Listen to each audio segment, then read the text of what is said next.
Hello, hello, hello. It is Wednesday, October 1st. Absolutely fantastic. I don't know where September went. I'm quite confused about that. I legitimately don't understand how September flew by as quickly as it did, but yet here we are, October 1st. And just like that, 2025 is winding down in the final months of the year, the final quarter. Like, I don't know how that's possible. That just boggles my mind how quickly everything went by. But I think that's because there's a lot of entertainment right now. There's a lot going on. So it's keeping us very activated, I think. Many of us, anyway. But I also do strongly believe that time has sped up over this last little bit.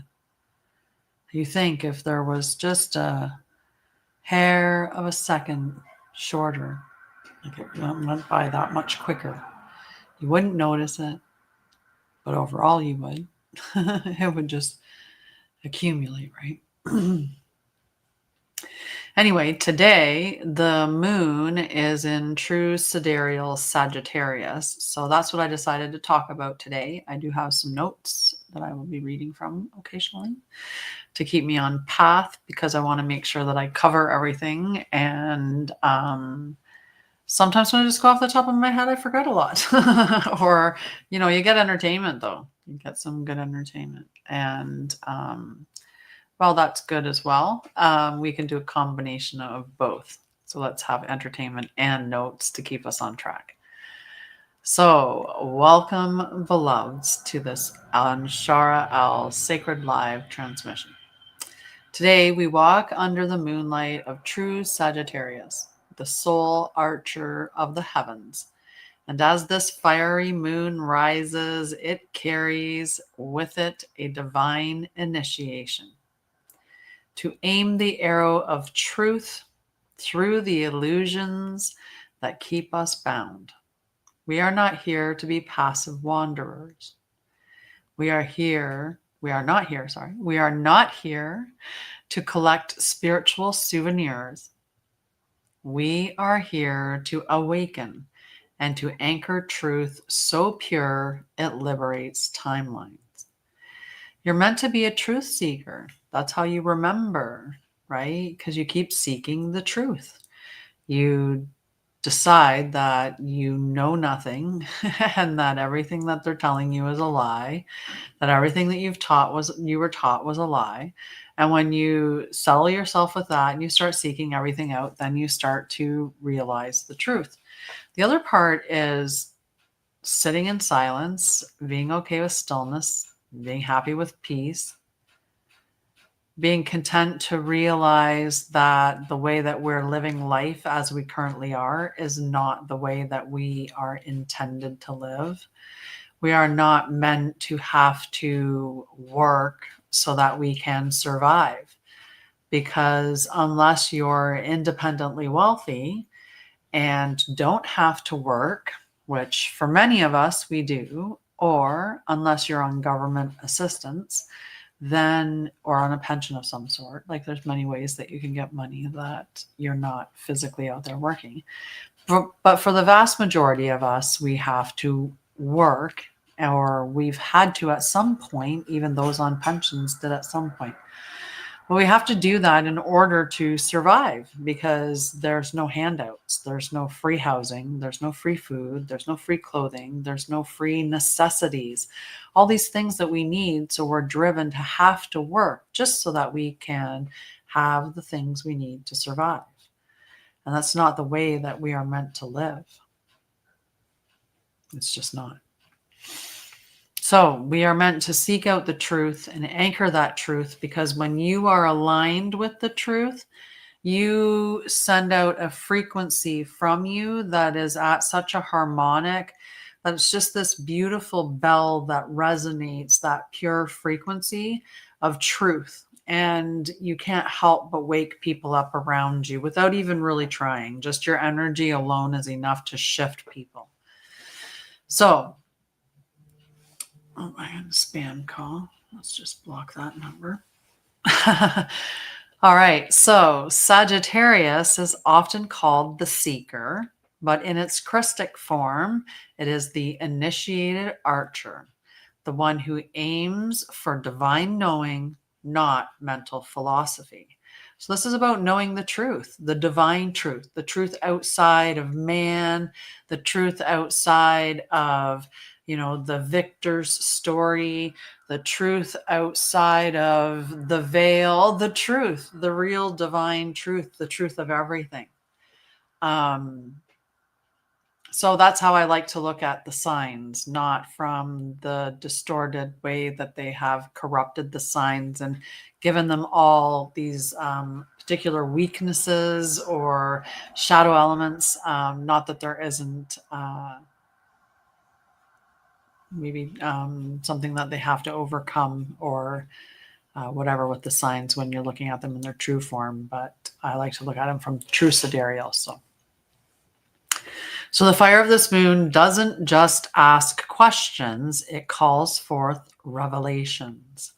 It says, stop circling the wound. Stop avoiding the aim. Fire the arrow. Say the truth.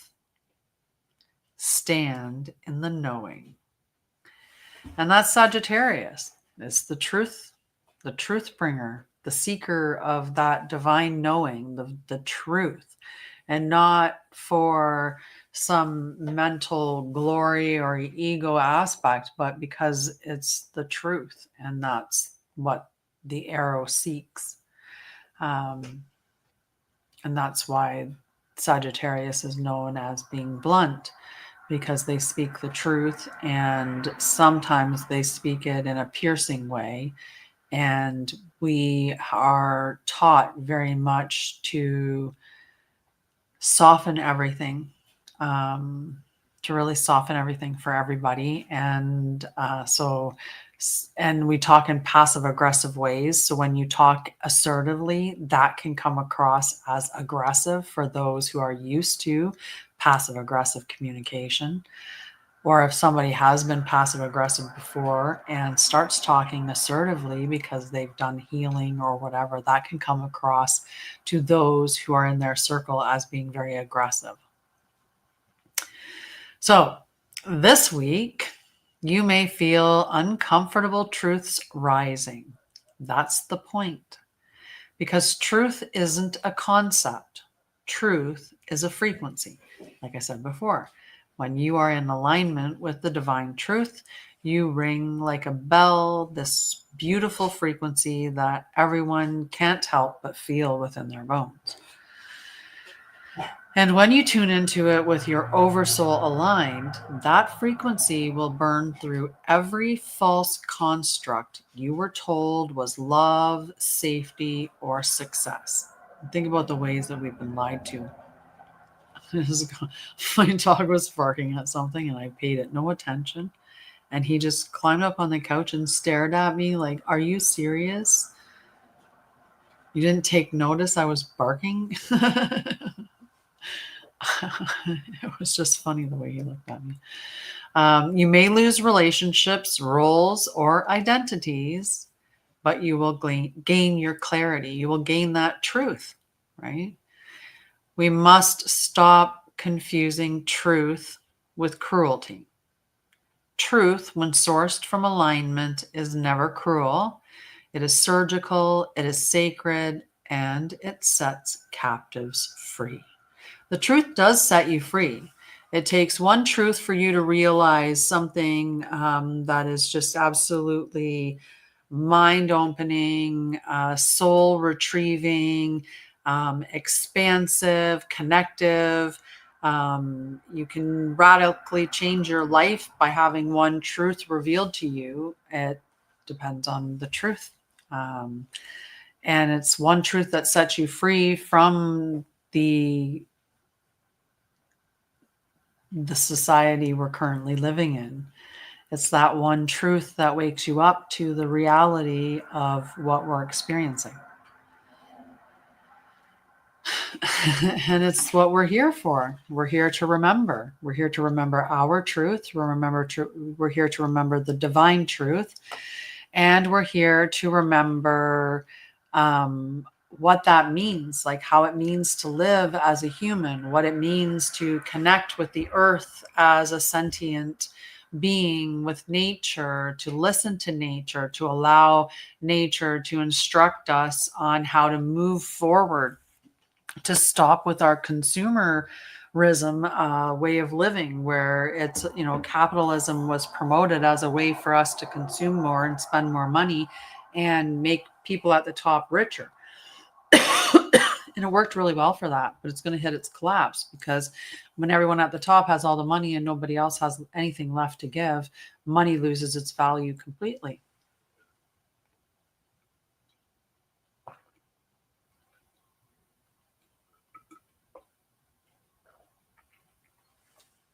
Wow, my throat was getting really dry. I had to take a big drink. I don't think my tea is cool enough to drink yet. I just poured it. So I have very little water left. So I'm going to have to hope that that holds me until my tea is cool enough to drink, or that my throat just feels better. Okay. When you suppress your truth, your body holds the burden. When you feel pressure in the throat, confusion in the mind, or knots in the belly, that's an indication that you're suppressing your truth. But when you speak what is true, not from reaction, but from oversoul alignment, something miraculous happens. The field clears, the distortion dissolves, and others feel the echo in their own remembrance. So you help them remember, because you are ringing the truth through that resonance, that harmonic resonance that you're singing at, because you're aligned with divine truth. So truth is not just spoken, it is walked, it is embodied. It takes action. You have to walk the talk. It is how you set boundaries with love, how you withdraw energy from false systems, and how you choose alignment over approval. Those are the challenging things, right? When you're first starting out and you start to embark on a path that's not what the bulk of society is following, and you're that way shower, or you're that outlier, that's hard, because a lot of people reject you and it feels very isolated. But that's okay. When we want to withdraw the energy from the false systems, that's just a matter of, say, turning your TV completely off and just saying, I'm not going to watch any entertainment because I don't want to be entertained by them. It's about making the proper choices, right? Wherever possible. Go and buy clothing that is as natural as it can be. Get 100% cotton t-shirts, cotton long sleeve shirts. Find, if you have to, get something that has a combination. Get the least amount of fabrics combined with it. So if you get, like, say, 95% cotton and 5% spandex in your jeans, that's pretty good. But try to work your way towards having all natural fabrics.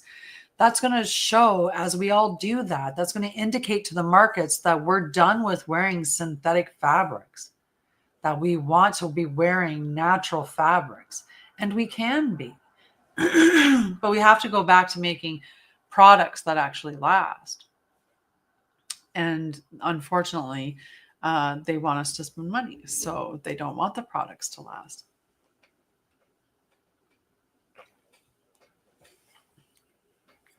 Okay, now I really have to hope that that cools down so that I can drink it, or I'm going to have to go get a drink of water before I finish, because I don't think my throat's going to hold out for the rest of the episode, but you never know. Let's hope for that. So This is the path of the initiate. This is the path of the Christ or Christ. Some would pronounce it with either or. I choose Christ. That's what I feel aligned with as the proper pronunciation. So maybe I will make it through. I didn't realize I was this close to the end of my notes. But I do have something else I want to do. So let this Sagittarius moon remind you that you are not meant to be agreeable. Nice. You are not meant to be agreeable. You are meant to be aligned. Your truth may shake the ground. Let it. Your truth may be lonely. Walk it anyway. Because truth is not harsh, it is holy. We close with the Oversoul invocation and decree. So repeat after me out loud. By the fire of my Oversoul, I burn through all illusion. I speak only that which liberates. I walk with the flame of Krystic truth in every step. So if this teaching ignited something in you, share it, speak your truth, let it ripple. And if you're ready to walk deeper, visit Anshara'El.com and step into your next level of remembrance. You are not alone. You are not too much. You are the flame. I have some other things that I'm going to do, but I did want to address the comments that I'm seeing right now. Hi, Justin. How are you? And that's awesome that the girls won. And I'm sure your sister's just laughing so much now that she kicked your butt. That's hilarious. Okay. Normally I do this at the beginning of the episode, but I decided to jump into the episode and do this part at the end. So this is a form of divination that you can do, and you can do it with any book. I like to use the Gene Keys book because it's just very deep, some of the messages that get returned from it. And I think it's very on point with what we're experiencing collectively and individually. So the way that you do it is you focus on, you hold the book to your body. I always hold it like this, and I focus on the question that I'm asking, which I will speak out loud so the audience knows what question I'm asking. And I sit with that for a minute until I feel myself kind of shift into an aligned space. It's just a feeling I get in my own body.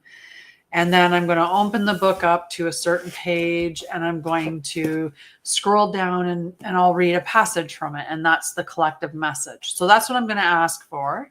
The question that I'm going to ask is, what is the message that the collective needs to hear the most at this time?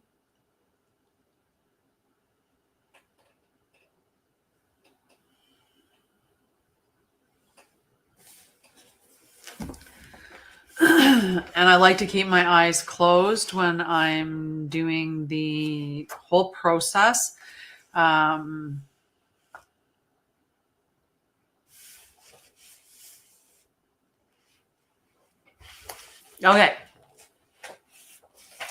I have to turn it so I can get some light here because it's a little bit dim. I probably should have the light over the head. So this is talking about the 30th city rapture, and it's the very last page. So I might read the whole page that's there. We'll see where I feel it's appropriate to stop. In India, both the divine ecstatics and madmen were traditionally given the same treatment and were both revered, since there is a fine line between the two states. Early manifestations of this city and the 29th city can also cause all kinds of difficulties in the human body, since we have not yet evolved to carry those extremely high emotional frequencies. In this respect, the 30th city has a particular role to play within the coming evolution of the human solar plexus system, as described in the 55th gene key. The role of the 30th city is literally to burn out all human desire from our DNA. This means that humans who attain this city are really performing an important genetic task on behalf of the collective. They are allowing their vehicle to deliberately short circuit and burn out the collective desire of our past. The perk that goes with this role is that they experience the divine rapture. In the 22nd gene key, there is a detailed description of the 7 subtle bodies of the human aura. The process of transcendence through the 30th gene key directly mirrors the purification of the second astral body and its assimilation into the higher Buddhic body, the 5th body. It is the human longing of the 30th gene key that creates enough bhakti to catalyze the higher currents of grace from within the higher self. The bhakti, or the subtle fluidic emanation that rises up from the purification of human longing. It is an emanation that reaches up into the Buddhic body and activates the counterpart known as Shakti. Shakti is the divine essence that descends or rains down upon the initiate and causes the state of rapture.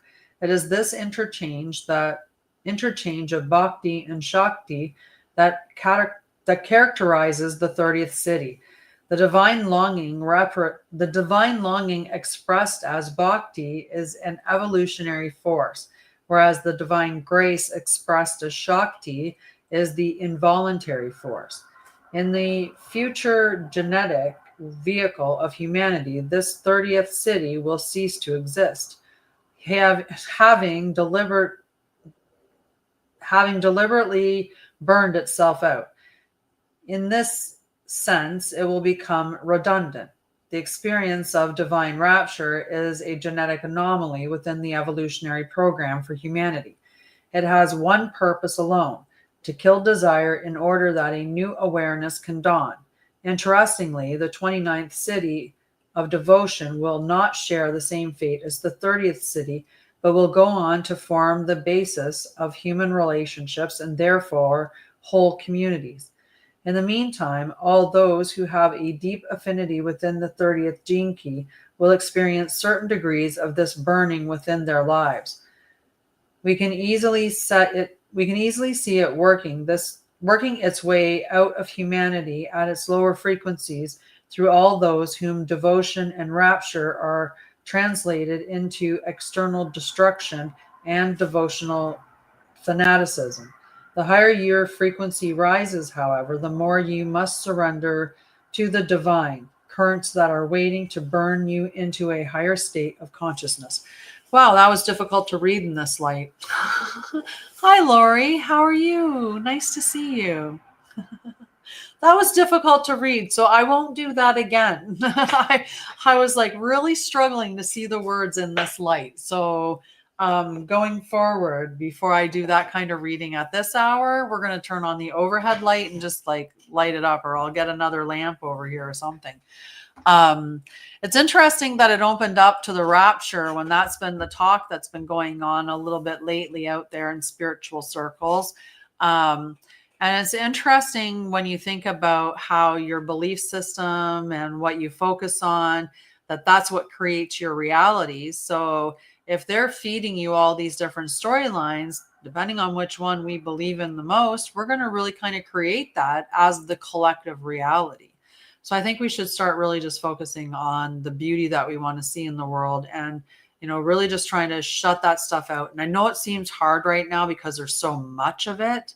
There's so much stuff on the internet that is, driving us in specific directions. It's absolutely crazy. But yeah, just focus on you, focus on love, focus on what you can to put yourself into as much of a sovereign space as possible. And if you need help, check out Anshara'El.com. That's ANSHARAEL.com. You can find books and courses and mini classes and membership groups You can find all kinds of stuff there, individual sessions with me, whatever you're looking for your ascension needs, you can find it all there.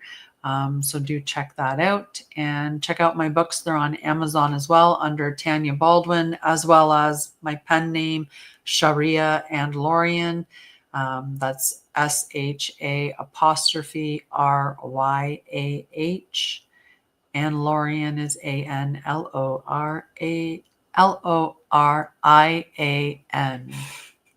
There we are. All right. I love you. Have a great night. Mwah.